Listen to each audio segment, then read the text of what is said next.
The Seattle Seahawks and the Jacksonville Jaguars squared off yesterday in a pretty intriguing matchup going into the game. Both teams offensively were at a pretty good point. Jacksonville, even though they've had some bumps along the way, they were a 4-1 team that had been throwing the ball pretty well with Trevor Lawrence. They've been running the ball pretty well with Travis Etienne, with Bashel Tutin. They had been doing a good enough job to win games behind a really good defense as well that was limiting scoring. They were taking the ball away from the opposing team. And for the Seattle Seahawks, it was a pretty similar story. They had been riding a extremely breakout performance by Jackson Smith and Jigba to start the year. They're top 5 in scoring, top 10 in total yards. Defensively, pretty similar, 6th in scoring, 14th in total yards allowed. They don't take the ball away as much as Jacksonville. But both teams get after the quarterback. Both teams, cause havoc on that defensive side of the ball. And going into yesterday's game, it felt like the Jaguars were going to be able to continue an air attack that had been starting to take off a little bit, especially when you look at coming into yesterday's game. The Seahawks didn't have Tariq Woolen, they didn't have Devin Witherspoon, and they didn't have Julian Love. Probably three of their top four defensive backs, the other one being Kobe Bryant, who ended up being in the lineup yesterday. Three of those top four DBs not playing yesterday. They had to rely on guys like Nehemiah Pritchett, Nick Emenwari, and again Kobe Bryant, who is one of their better defensive backs. Yesterday's game went, I think, a little bit sideways for Jacksonville. Um, you know, 12 points in total. You look at the running game for Jacksonville, and it wasn't like they had a terrible time running the ball, but they really just couldn't get drive after drive to go successfully. And I said they didn't have a terrible time running the ball. That's kind of a lie. 19 carries for 59 yards. That's a tough time running the ball. But comparatively, Seattle, 26 carries for 60 yards.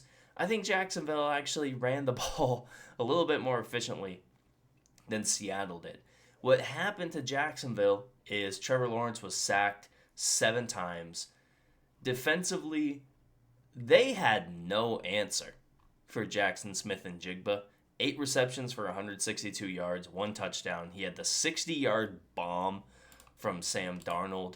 It was, I believe, towards the beginning of the second quarter. It was just a one-play, quick 60-yard strike. It was an incredible throw from Sam Darnold. It was an incredible play by Jackson Smith and Jigba. And he still had incredible play after that. There was a point after Cooper Kupp had his touchdown where JSN and Cooper Kupp were basically the entire passing attack for the Seattle Seahawks. Now, towards the end, A.J. Barner himself caught a 60-yard pass where Andrew Wingard just completely, it was late in the game in Seattle. They had been running the ball with Kenneth Walker and Zach Charbonnet. Even though it was unsuccessful, they still were running the ball. And so Andrew Wingard, he bites on a play action.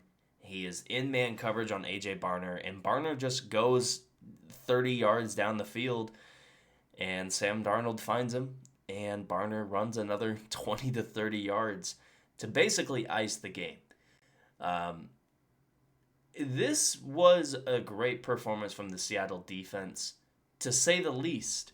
You had a lot of guys that hadn't really broken out yet. Byron Murphy with 2 sacks. He's had a solid year to start, and this was another great game from him to really continue his second year into being a really good player. Last year, it was like, we don't know for sure if this was a great selection or not. Last year, he ends with half a sack. He misses. He doesn't make as many plays as you really wanted to see from a first-round pick last year out of Texas. But this year, he already has 4.5 sacks. This year, he's already looking like somewhat of a game wrecker. And if he can continue that with guys like DeMarcus Lawrence, who himself didn't just have, he didn't just have 2 sacks. He had a couple of really good plays in the running game. This Seahawks team in total hit Trevor Lawrence 17 times. This is kind of what you knew Seattle had to do to win this game with their 3 guys out in the secondary. And they were able to execute, and you have to give a lot of credit to Mike McDonald. You have to give a lot of credit to the defensive coaching staff. You have to give a lot of credit to the defense as a whole. For Jacksonville, defensively, they had a tough time getting after Sam Darnold. They had 1 sack. It was from Arik Armstead. They were playing a majority of this game without Trayvon Walker. He does have that huge club that was taped over his wrist. I believe he had some sort of wrist ligament surgery within the last few weeks, and it's honestly a huge surprise that he's playing. I think most guys would still be on the sideline on the mend, but Trayvon Walker is pushing through it. He only played about a quarter of the snaps yesterday. So if you're Jacksonville, you do kind of have to weigh the positives and negatives of, you want to have Trayvon Walker on there, especially for the obvious passing situations. But if he's a guy where he's only playing 15 to 20 snaps a game, you kind of have to evaluate whether or not it's better for him and better for the team in the long run to maybe have him sit a week or two, really let that wrist heal, and then once he's back, he can kind of come back at least to 50 to 75% of the snaps. Next week for the Seahawks, they host the Houston Texans at home. It's a Monday Night Football game. It's a game where if you live on the East Coast, I feel really bad for you because this game starts at 10 o'clock your time. My time is still pretty late. It starts at 7 o'clock. It's the second game of the Monday Night Football doubleheader. I absolutely think this is atrocious to do, to have 2 Monday Night Football games, especially when we have 2 teams on bye.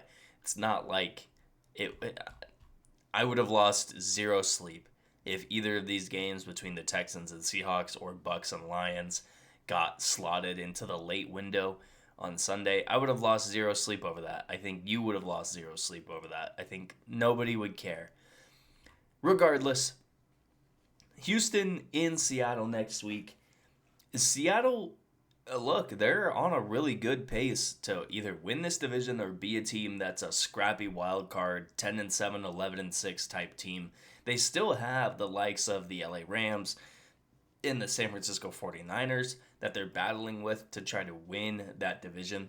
And going against the Houston team, this might be one of the better defenses they play this year for the Seattle Seahawks. They have an all-world cornerback in Derek Stingley that is definitely going to be following JSN around the field. They have 2 bookend all-world defensive ends in Will Anderson and Danielle Hunter. And they have an offense that is starting to come alive. CJ Stroud, Nico Collins, that offense is starting to come alive. And if Houston gets them next week, I wouldn't be surprised. But I also kind of expect Seattle offensively to still play well, to still play good enough at home, and possibly take that game. Now for the Jacksonville Jaguars, they head to London next week to wrap up the international series for the NFL in a game against the LA Rams. The Rams yesterday beat the Baltimore Ravens on the road 17-3. It was another game without Lamar Jackson for that team. But it was another game where the LA Rams defensively had a pretty good performance. Byron Young had 2 more sacks yesterday. He pushed his season total to 7.5 sacks. He's on an incredible pace. He's had at least half a sack in every single game this year, and he's had at least 1 sack in all but 1 game.